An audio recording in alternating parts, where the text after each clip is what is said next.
ಮಾಡೋಕ್ಕೆ ಲೋಹಿತ್ ರೆಡ್ಡಿ ಅವರಿದ್ದಾರೆ, ಮುರಳಿ ಅವರಿದ್ದಾರೆ, ಗಿರೀಶ್ ಅವರಿದ್ದಾರೆ. Thank you for wonderful opportunity given to me. ನಾನು ಇವತ್ತು ಆಕ್ಚುಲಿ KR ನಗರಕ್ಕೆ ಹೋಗಿದ್ದೆ, ಆನ್ ದ ವೇ ವಾಪಸ್ ಬರ್ತಾ ಇದ್ದೀನಿ. I mean Chikmagalur. ಒಂದು ಹೋಟೆಲಲ್ಲಿ ಮೀಟಿಂಗ್ ಅಟೆಂಡ್ ಆಗೋದಕ್ಕೋಸ್ಕರ ನಾನು ಇಲ್ಲಿ ಬಂದೆ. ಓಕೆ, ಫಸ್ಟ್ ಆಫ್ ಆಲ್ ನಾವು ವಿ ಸ್ಟಾರ್ ಅಲ್ಲಿ ಕಳೆದ ಆಲ್ಮೋಸ್ಟ್ 1 year ಇಂದ ಈ ಅಗ್ರಿಕಲ್ಚರ್ ಪ್ರಾಡಕ್ಟ್ ಅನ್ನ ನಾವು ಸೇಲ್ ಮಾಡ್ತಾ ಇದ್ದೀವಿ. ಅತ್ಯುತ್ತಮವಾದಂಥ ರೆಸ್ಪಾನ್ಸ್ ಬಂದಿದೆ. I am so happy and very much glad that we are doing very well. ಫ್ಯೂಚರಲ್ಲೂ ಇನ್ನೂ ಸಹ ಚೆನ್ನಾಗಿ ಮಾಡಬೇಕು ಅನ್ನೋದು ಇಂಟೆನ್ಷನ್ ನನಗಿದೆ. Thank you for giving me an opportunity and being your teammates. Let us grow together ಅಂತ ಹೇಳ್ತಾ we will move forward to the agriculture products. ಈಗ ನಾವು ಸುಮಾರು 4 ಪ್ರಾಡಕ್ಟ್ಗಳನ್ನ ನಾವು ಮಾರ್ಕೆಟಲ್ಲಿ ಬಿಟ್ಟಿದ್ದೀವಿ. ಒಂದೊಂದೇ ಪ್ರಾಡಕ್ಟ್ ಅನ್ನ ನಾವು ನೋಡ್ಕೊಂಡು ಹೋಗೋಣ. ತುಂಬಾ ಸಿಂಪಲ್ ಆಗಿ ನಾನು ನಿಮ್ಗೆ ಎಕ್ಸ್ಪ್ಲೇನ್ ಮಾಡ್ತಾ ಹೋಗ್ತೀನಿ. ನಿಮ್ದು ಏನೇ ಕ್ವಶನ್ಸ್ ಇದ್ರು ದಯವಿಟ್ಟು ಬರ್ದಿಟ್ಟು ಕೊನೆಗೆ ಕ್ವಶನ್ ಅಂಡ್ ಅವರ್ ಮಾಡುವಾಗ ನಿಮ್ಮ ಯಾವುದೇ ಕ್ವಶನ್ ಇದ್ರೆ ದಯವಿಟ್ಟು ನನಗೆ ಆ ಸಂದರ್ಭದಲ್ಲಿ ಹೇಳಿದಾಗ ನಾನು ಆನ್ಸರ್ ಮಾಡ್ತೀನಿ. ದಯವಿಟ್ಟು ಕ್ವಶನ್ಸ್ ಗಳನ್ನ ರಿಪೀಟ್ ಮಾಡಬೇಡಿ. ಯಾವ ಕ್ವಶನ್ಸ್ ಯಾರಾದ್ರೂ ಒಬ್ರು ಕೇಳಿದ್ರೆ ಸೇಮ್ ಕ್ವಶನ್ಸ್ ಮತ್ತೊಬ್ರು ಕೇಳಕ್ ಹೋಗ್ಬೇಡಿ ದಯವಿಟ್ಟು ಅಂತ ಹೇಳ್ತಾ ನಾವು ಸ್ಟಾರ್ಟ್ ಮಾಡೋಣ. ಫಸ್ಟ್ ಪ್ರಾಡಕ್ಟ್ ವ್ಯಾಮ್ಕಾಪ್ ಅಂತ ಹೇಳಿ, one of the best product we have in our kitty. ತುಂಬಾ ಚೆನ್ನಾಗಿರುವಂತ ಒಂದು ಪ್ರಾಡಕ್ಟ್ ಇದು. ಇವತ್ತಿನ ದಿನದಲ್ಲಿ ನೀಡ್ ಆಫ್ ದ ಅವರ್ ಅಂತ ಹೇಳ್ಬೋದು. ಯಾಕಂದ್ರೆ ನಮ್ಮ ಮಣ್ಣಿನಲ್ಲಿ ಮುಖ್ಯವಾಗಿ ಸತ್ವವನ್ನು ಕಳ್ಕೊಂಡಿದೆ. ಮಣ್ಣಲ್ಲಿ ಸತ್ವ ಕಳ್ಕೊಂಡಿರೋದ್ರಿಂದ ಅತಿ ಹೆಚ್ಚು ಕೆಮಿಕಲ್ ಬಳಕೆಯಿಂದ, ಅತಿ ಹೆಚ್ಚು ಫರ್ಟಿಲೈಸರ್ಗಳ ಬಳಕೆಯಿಂದ, ಅತಿ ಹೆಚ್ಚು ಪೆಸ್ಟಿಸೈಡ್ಸ್ಗಳ ಬಳಕೆಯಿಂದ ಭೂಮಿಯಲ್ಲಿರುವಂತ ಸತ್ವ ನ್ಯೂಟ್ರಿಯೆಂಟ್ಸ್ ಕಡಿಮೆ ಆಗಿದೆ. ಇದಕ್ಕೆ ಮುಖ್ಯ ಕಾರಣ ಅಂದ್ರೆ ಭೂಮಿಯಲ್ಲಿರುವಂತ ಜೀವಾಣುಗಳ ಸಂಖ್ಯೆ ಕಡಿಮೆ ಆಗಿರೋದ್ರಿಂದ ಇವತ್ತು ನಾವು ಯಾವುದೇ ರೀತಿಯಾದಂತ ಫರ್ಟಿಲೈಸರ್ಸ್, ಗೊಬ್ಬರ, ನೈಟ್ರೋಜನ್ ಆಗಿರ್ಬೋದು, ಫಾಸ್ಫರಸ್ ಆಗಿರ್ಬೋದು, ಪೊಟ್ಯಾಶ್ ಆಗಿರ್ಬೋದು, you take any of the fertilisers ನಾವು ಕೊಟ್ರೆ ಗಿಡ ತಗೊಳ್ಳೋದೇ ಇಲ್ಲ. ಸೊ ಇದರಿಂದ ಏನಾಗ್ತಿದೆ ಅಂದ್ರೆ ಗಿಡದ ಬೆಳವಣಿಗೆ ಕುಂಠಿತ ಆಗ್ತಾ ಇದೆ. ಸೊ ಅದಕ್ಕೆ ನಾವು ಒಂದು ಪ್ರಾಡಕ್ಟ್ ಅನ್ನ ಲಾಂಚ್ ಮಾಡಿದೀವಿ. ಅದು ಏನಂದ್ರೆ ವ್ಯಾಮ್ಕಾಪ್ ಅಂತ ಹೇಳಿ. ವ್ಯಾಮ್ಕಾಪ್ ಅಂದ್ರೆ ವ್ಯಾಸ್ಕ್ಯುಲರ್ ಆರ್ಬಸ್ಕ್ಯುಲರ್ ಮೈಕೋರೈಸಾ ಅಂತ ಕರಿತೀವಿ. ಇದು ಆಕ್ಚುಲಿ ಏನಂದ್ರೆ ಒಂದು ರೀತಿಯ ಫಂಗಸ್ ಅಂತ ಹೇಳ್ಬೋದು. ಭೂಮಿಯಲ್ಲಿರುವಂತ ಫಂಗಸ್, ಅದನ್ನ ನಾವು ಮಲ್ಟಿಪ್ಲೈ ಮಾಡಿ ನಾವು ಕೊಡ್ತಾ ಇದೀವಿ. ಇದು ಏನ್ ಮಾಡ್ತದೆ ಅಂದ್ರೆ ಭೂಮಿಯೊಳಗೆ ಒಂದು ನೆಟ್ವರ್ಕ್ ಅನ್ನ ಕ್ರಿಯೇಟ್ ಮಾಡುತ್ತೆ. ರೂಟ್ ಇನಿಷಿಯೇಷನ್ ಫಾಸ್ಟ್ ಮಾಡುತ್ತೆ. ಬೇರುಗಳು ನಾವು ಹೇಳ್ತೀವಿ, roots are strong then plant is healthy and strong ಅಂತ ಹೇಳ್ತೀವಿ. ಯಾವ ಗಿಡದ ಬೇರು ತುಂಬಾ ಸ್ಟ್ರಾಂಗ್ ಆಗಿರುತ್ತೆ ಆ ಗಿಡದ ಬೆಳವಣಿಗೆ ದುಪ್ಪಟ್ಟು ಜಾಸ್ತಿ ಆಗ್ತದೆ ಅಂತ ನಾವು ಸಿಂಪಲ್ ಆಗಿ ಹೇಳ್ಬಹುದು. ಸೊ ಇದರಿಂದ ಏನಂದ್ರೆ ವ್ಯಾಸ್ಕ್ಯುಲರ್ ಆರ್ಬಸ್ಕ್ಯುಲರ್ ಮೈಕೋರೈಸಾ ಏನ್ ಮಾಡುತ್ತೆ, ಒಂದು ನೆಟ್ವರ್ಕ್ ಅನ್ನ ಕ್ರಿಯೇಟ್ ಮಾಡುತ್ತೆ. ಆ ನೆಟ್ವರ್ಕ್ ಅನ್ನ ಕ್ರಿಯೇಟ್ ಮಾಡಿ ಭೂಮಿಯಲ್ಲಿ ಇರುವಂತ ನ್ಯೂಟ್ರಿಯೆಂಟ್ಸ್ ಅನ್ನ ಗಿಡ ಅಬ್ಸರ್ವ್ ಮಾಡೋ ರೀತಿ ಇದು ಹೆಲ್ಪ್ ಮಾಡುತ್ತೆ. ಭೂಮಿಯಲ್ಲಿ ಇರುವಂತ ನ್ಯೂಟ್ರಿಯೆಂಟ್ಸ್ ಅನ್ನ ಗಿಡಕ್ಕೆ ನೀಡುವ ರೀತಿಯಲ್ಲಿ ಹೆಲ್ಪ್ ಮಾಡುತ್ತೆ. ಹೇಗೆ ಕೆಲಸ ಮಾಡುತ್ತೆ ಅಂತ ನಾನು ಸಿಂಪಲ್ ಆಗಿ ಹೇಳೋದಾದ್ರೆ, ನೆಟ್ವರ್ಕ್ ಕ್ರಿಯೇಟ್ ಮಾಡುತ್ತೆ. ನೋಡಿ, ಇದೊಂದು ಇಮೇಜ್ ಅನ್ನ ನೀವು ಕ್ಲಿಯರ್ ಕಟ್ ಆಗಿ ನೋಡ್ಬೋದು. 2 ಮರಗಳು ಕೈ ಜೋಡಿಸ್ದಂಗೆ ನಾನು ತೋರಿಸಿದೀನಿ. ಇದರ ಅರ್ಥ ಏನಂದ್ರೆ, ಒಂದು ನಾವು ಯಾವ ತರ ಈಗ ಮಾತಾಡ್ತಾ ಇದೀವಿ, ನನಗೆ ಹೇಗೆ ನಿಮ್ಮ ಹತ್ರ ಝೂಮ್ ಆಪ್ ಅಲ್ಲಿ ಮಾತಾಡ್ತಿದ್ದೀನಿ, ಅದೇ ರೀತಿ ಗಿಡಗಳು ಸಹ ಒಂದಕ್ಕೊಂದು ಮಾತಾಡ್ಕೊಳ್ತವೆ.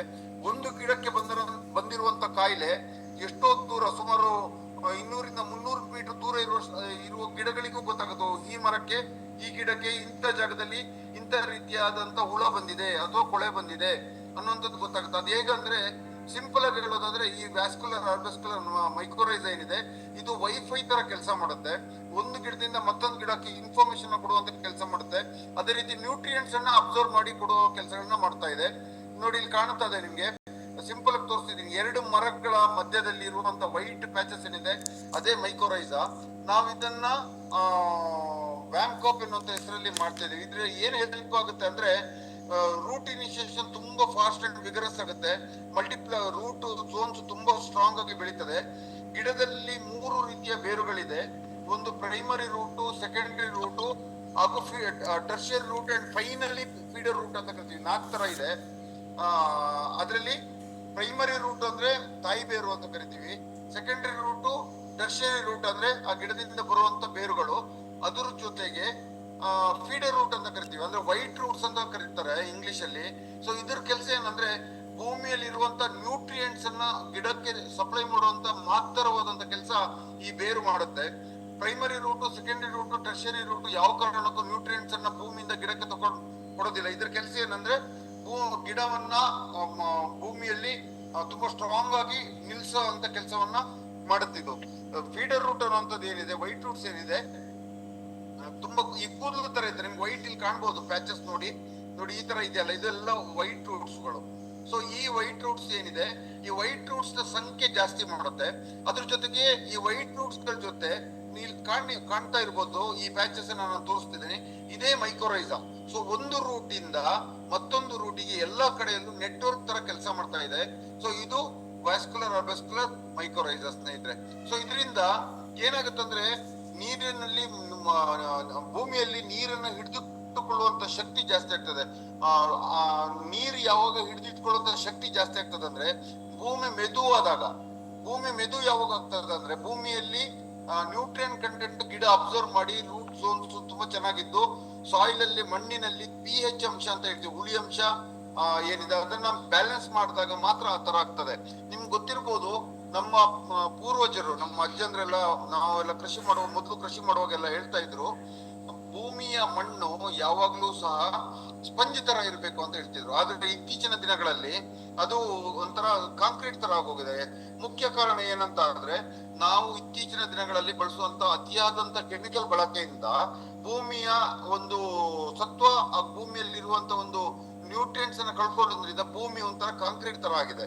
ಸೊ ಈ ಪ್ರಾಡಕ್ಟ್ ಅನ್ನ ಹಾಕಿದ ತಕ್ಷಣ ಏನ್ ಮಾಡುತ್ತೆ ಅಂದ್ರೆ ಗಿಡಕ್ಕೆ ನ್ಯೂಟ್ರಿಯೆಂಟ್ಸ್ ಅನ್ನ ಅಬ್ಸರ್ವ್ ಮಾಡ್ಕೊಡುತ್ತೆ, ಹಾಗೂ ಮಣ್ಣನ್ನ ಸಸ್ಟೈನ್ ಮಾಡ್ಕೊಡುತ್ತೆ, ಮಣ್ಣನ್ನ ಲೂಸ್ ಮಾಡ್ಕೊಡುತ್ತೆ. ಸೊ ಅವಾಗ ಮಣ್ಣಿನಲ್ಲಿ ಈ ಮೈಕ್ರೋಬಿಯಲ್ ಪಾಪ್ಯುಲೇಷನ್ ಜಾಸ್ತಿ ಆಗುತ್ತೆ, ಅದೇ ಜೀವಾಣುಗಳ ಸಂಖ್ಯೆ ಜಾಸ್ತಿ ಆಗ್ತದೆ. ಅದ್ರ ಜೊತೆಗೆ ಭೂಮಿಯಲ್ಲಿರುವಂತ ನ್ಯೂಟ್ರಿಯೆಂಟ್ಸ್ ಗಳು ಗಿಡಕ್ಕೆ ತಗೊಳಕ್ಕೆ ಹೆಲ್ಪ್ ಮಾಡುತ್ತೆ. Protect drain abiotic and biotic stress. ಗಿಡಕ್ಕೆ 2 ರೀತಿಯ ಸ್ಟ್ರೆಸ್ ಆಗ್ತದೆ. ನಾನು ಲಾಸ್ಟ್ ಟೈಮ್ ಹೇಳಿದ್ದೆ, ಅದು ಯಾವ್ಯಾವ್ದು ಅಂತ ನಾನು ನಿಮ್ಗೆ ಸಿಂಪಲ್ ಆಗಿ ಹೇಳ್ತಾ ಹೋದ್ರೆ, ಒಂದು ಬಯೋಟಿಕ್ ಸ್ಟ್ರೆಸ್ ಅಂತ ಕರಿತೀವಿ, ಮತ್ತೊಂದು ಏಬಯೋಟಿಕ್ ಸ್ಟ್ರೆಸ್ ಅಂತ ಕರಿತೀವಿ. ಬಯೋಟಿಕ್ ಸ್ಟ್ರೆಸ್ ಅಂದ್ರೆ ನಮ್ಮ ಭೂಮಿಯಲ್ಲಿ ಅತಿಯಾದ ಬಿಸಿಲು, ವಾತಾವರಣದಿಂದ ಬರುವಂತದ್ದು ಬಯೋಟಿಕ್ ಅಂತ ಏಬಯೋಟಿಕ್ ಅಂತ ಕರಿತೀವಿ. ಮುಖ್ಯವಾಗಿ ನೀರು ಕಡಿಮೆ ಆಗೋದ್ರಿಂದ ಅಥವಾ ಅತಿಯಾದ ಬಿಸಿಲಿಂದ, ಮಳೆ ಇಲ್ಲದೆ ಇರುವಂತ ಸಂದರ್ಭದಲ್ಲಿ, ಟೆಂಪರೇಚರ್ ಜಾಸ್ತಿ ಆದಾಗ, ತಾಪಮಾನ ಜಾಸ್ತಿ ಆದಾಗ ಏನಾಗ್ತದೆ ಅಂದ್ರೆ ಗಿಡದ ಎಲೆ ಸುಟ್ಟೋಗ್ತದೆ. ಸೊ ಇದನ್ನ ಏಬಯೋಟಿಕ್ ಸ್ಟ್ರೆಸ್ ಅಂತ ಕರಿತೀವಿ. ಬಯೋಟಿಕ್ ಸ್ಟ್ರೆಸ್ ಯಾವಾಗ ಆಗ್ತದೆ ಅಂದ್ರೆ ಗಿಡಕ್ಕೆ ನಾವು ಸ್ಪ್ರೇ ಮಾಡ್ತೀವಿ, ಕೆಮಿಕಲ್ ಗಳನ್ನ ಸ್ಪ್ರೇ ಮಾಡ್ತೀವಿ, ಅದರ ಡೋಸೇಜ್ ಹೆಚ್ಚು ಕಡಿಮೆ ಆದಾಗ ಇದು ಬಯೋಟಿಕ್ ಸ್ಟ್ರೆಸ್ ಆಗ್ತದೆ. ಅಂದ್ರೆ ಗಿಡದ ಎಲೆ ಮುದುಡ್ಕೊಳ್ಳುತ್ತೆ, ಗಿಡದ ಎಲೆಗೆ ಪೆಟ್ಟಾಗ್ತದೆ, ಸೊ ಗಿಡದ ಎಲೆ ಬಾಡುತ್ತೆ. ಸೊ ಇದನ್ನ ನಾವು ಸ್ಟ್ರೆಸ್ ಅಂತ ಕರಿತೀವಿ. ಈ ಸ್ಟ್ರೆಸ್ ಅನ್ನ ಓವರ್ಕಮ್ ಮಾಡಕ್ಕೆ ಹೆಲ್ಪ್ ಮಾಡ್ತದೆ. ಅದ್ರ ಜೊತೆಗೆ ಗಿಡದ ಒಂದು ಇಮ್ಯುನಿಟಿ, ಗಿಡಕ್ಕೆ ಯಾವುದೇ ರೀತಿಯಾದಂತ ಕಾಯಿಲೆ, ಫಂಗಸ್ ಡಿಸೀಸ್ ಗಳು ಬರದ ರೀತಿಯಲ್ಲಿ ನೋಡ್ಕೊಳ್ತದೆ. ಗಿಡದ ಸೆಲ್ಫ್ ಲೈಫ್ ಅನ್ನ ಜಾಸ್ತಿ ಮಾಡ್ತದೆ. ನೋಡಿ, ಮೊದಲೆಲ್ಲ ಕಾಫಿ ಗಿಡಗಳು, ನಾವು ಹಳೆ ತೋಟಗಳನ್ನೆಲ್ಲ ನೋಡಿದಾಗ 65ರಿಂದ 70 ವರ್ಷ ತನಕ ಕಾಫಿ ಗಿಡ ಉಳಿತಿದ್ವಂತೆ, ರೋಬಸ್ಟಾ. ಇವತ್ತು 25ರಿಂದ 30 ವರ್ಷಕ್ಕೆ ಗಿಡ ಸೋತಿರುತ್ತೆ, ಆ ಗಿಡನ ತೆಗೆದು ಹೊಸ ಗಿಡ ಹಾಕುವಂತ ಪರಿಸ್ಥಿತಿ ಬಂದಿದೆ. ಯಾಕಂದ್ರೆ ಗಿಡದ ಸೆಲ್ಫ್ ಲೈಫ್ ಕಡಿಮೆ ಆಗಿದೆ. ಅದೇ ತರ ಟೊಮೆಟೊ ಫೀಲ್ಡ್ಗಳು ಸುಮಾರು 5ರಿಂದ 6 ಸರಿ ಟೊಮೆಟೊವನ್ನು ಕುಯ್ತಿದ್ದಂತ ಜಾಗದಲ್ಲಿ ಇವತ್ತು 2ರಿಂದ 3 ಸರಿ ಟೊಮೆಟೊವನ್ನು ಕುಯ್ದ ತಕ್ಷಣ ಗಿಡದಲ್ಲಿ ಮತ್ತೊಮ್ಮೆ ಹೂ ಬರದೇ ಇರುವಂತಹ ಒಂದು ಸಿಚುವೇಶನ್ ಅನ್ನ ಕ್ರಿಯೇಟ್ ಆಗಿದೆ. ಯಾಕೆಂದ್ರೆ ಕೆಮಿಕಲ್ ಬಳಕೆಯಿಂದ ಈ ತರ ಆಗ್ತಿರುವಂತದ್ದು. ಸೊ ಈ ವ್ಯಾಂಕೋಪ್ ಅನ್ನ ಬಳಸಿದಾಗ ಗಿಡದ ಸೆಲ್ಫ್ ಲೈಫ್ ಅನ್ನ ಜಾಸ್ತಿ ಮಾಡುತ್ತೆ. ನೀವು 3ರಿಂದ 4 ಟೊಮೆಟೊನ ಹಾರ್ವೆಸ್ಟ್ ಮಾಡ್ತಿರೋದು, ನೀವು ವ್ಯಾಂಕಪ್ ಅನ್ನ ಯೂಸ್ ಮಾಡಿದಾಗ ಸುಮಾರು 6ರಿಂದ 7 ಬಾರಿ ಟೊಮೆಟೊವನ್ನು ಕುಯ್ಬೋದು. ಬರೀ ಟೊಮೆಟೊ ಒಂದೇ ಅಲ್ಲ, ಬೇರೆ ಎಲ್ಲಾ ಕ್ರಾಪ್ಗಳ ಬಗ್ಗೆನೂ ನಾನು ಹೇಳ್ತಾ ಇದ್ದೀನಿ. ಅಲ್ಸೆಂಡ್ ಆಗಿರ್ಬೋದು, ವಾಟರ್ ಮಿಲನ್ ಆಗಿರ್ಬೋದು, ಆನಿಯನ್ ಆಗಿರ್ಬೋದು, ಯಾವುದೇ ಕ್ರಾಪ್ ತಗೊಳ್ಳಿ, ಆ ಕ್ರಾಪ್ ನ ಸೆಲ್ಫ್ ಲೈಫ್ ಜಾಸ್ತಿ ಮಾಡ್ತಾ ಹೋಗ್ತದೆ. ಅದ್ರ ಜೊತೆಗೆ ಮುಖ್ಯವಾಗಿ ಇನ್ನೊಂದು ಕೆಲಸ ಅಂದ್ರೆ ರೂಟ್ ಝೋನ್ಸ್ ತುಂಬಾ ಚೆನ್ನಾಗಿ ಫಾರ್ಮೇಶನ್ ಮಾಡೋಲ್ಲಿ ಹೆಲ್ಪ್ ಮಾಡುತ್ತೆ. ಇದರ ಡೋಸೇಜ್ ಅಂದ್ರೆ 200 ಗ್ರಾಮ್ ಪರ್ ಎಕರ್. ಇದರ ಡೋಸೇಜ್ ಓನ್ಲಿ 200 ಗ್ರಾಮ್ಸ್.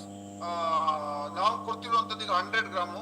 1 ಎಕರೆಗೆ 100 ಗ್ರಾಮ್ 2 ಟಿನ್ ಅನ್ನ 400 ಲೀಟರ್ ನೀರಿಗೆ ಹಾಕಿ ನಾವು ಗಿಡದ ಬೇರಿಗೆ ಸ್ಪ್ರೇ ಮಾಡಿದಾಗ ನಿಮ್ಗೆ 5 ಪಟ್ಟು ಗೊಬ್ಬರ ಕೊಟ್ಟಷ್ಟು ಎನರ್ಜಿ ಗಿಡಕ್ಕೆ ಸಿಗ್ತದೆ. ನನ್ನ ಮಾತನ್ನ ಕರೆಕ್ಟ್ ಆಗಿ ಕೇಳ್ಕೊಳ್ಳಿ. It gives 5 times efficiency than fertilizer. You take any fertilizer, whether it is a DAP, urea or potash, 5 time ಗೊಬ್ಬರ ಕೊಟ್ಟಷ್ಟು ಎನರ್ಜಿಯನ್ನ ಗಿಡಕ್ಕೆ ಇದು ಸಪ್ಲೈ ಮಾಡಿಕೊಡುತ್ತೆ. One of the best product. ಯಾವುದೇ ರೀತಿಯಾದಂತ ಕಂಪ್ಲೇಂಟ್ಸ್ ಇವತ್ತಿನವರೆಗೆ ಈ ಪ್ರಾಡಕ್ಟ್ ಇಲ್ಲಿ ಎಲ್ಲರೂ ತಗೊಂಡು ಹೋದವರೆಲ್ಲರೂ ಬಹಳ ಖುಷಿಯಿಂದ ಈ ಪ್ರಾಡಕ್ಟ್ ಮತ್ತೆ ಮತ್ತೆ ಬೈ ಮಾಡ್ತಾ ಇದ್ದಾರೆ. ಸೊ ಈ ಪ್ರಾಡಕ್ಟ್ ಮೇಲೆ ಅತಿ ಹೆಚ್ಚು ನೀವು ಎಫರ್ಟ್ ಅನ್ನ ಹಾಕಿ ಮಾಡಿದಾಗ ಡೆಫಿನೆಟ್ಲಿ ತುಂಬಾ ಚೆನ್ನಾಗಿ ರಿಸಲ್ಟ್ ಬರ್ತಾ ಇದೆ. ಸೊ ಆದಷ್ಟು ಜಾಸ್ತಿ ಫೋಕಸ್ ಅನ್ನ ಮಾಡಿ. ಇದು ಒಂದು ಪ್ರಾಡಕ್ಟ್. ನೆಕ್ಸ್ಟ್